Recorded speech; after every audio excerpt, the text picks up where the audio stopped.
पतर नारी गगरिया भरब कैसे, पतर नारी गगरिया भरब कैसे, भरब कैसे हो भरब कैसे, पतर नारी गगरिया भरब कैसे, पतर नारी गगरिया भरब कैसे। वही रे कुवनवा पर ससुर जी का डेरा, वही रे कुवनवा पर ससुर जी का डेरा, बिना हुकुम पर गवा धरब कैसे, बिना हुकुम पर गवा धरब कैसे, पतर नारी गगरिया भरब कैसे, पतर नारी गगरिया भरब कैसे,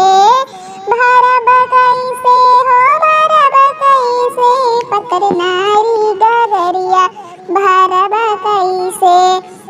वही रे कुवनवा पर भसुर जी का डेरा, वही रे कुवनवा पर भसुर जी का डेरा, बिना छोड़े जगहिया भरब कैसे, बिना छोड़े जगहिया भरब कैसे,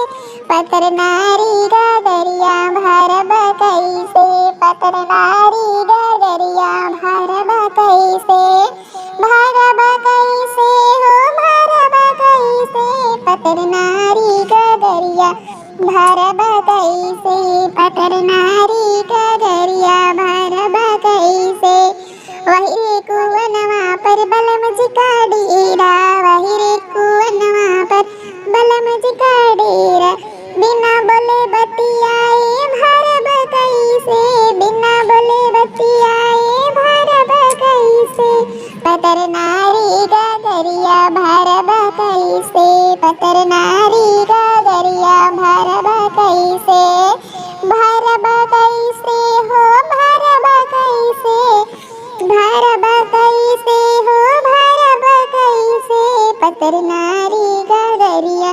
भरब कैसे, पतर नारी गगरिया भरब कैसे।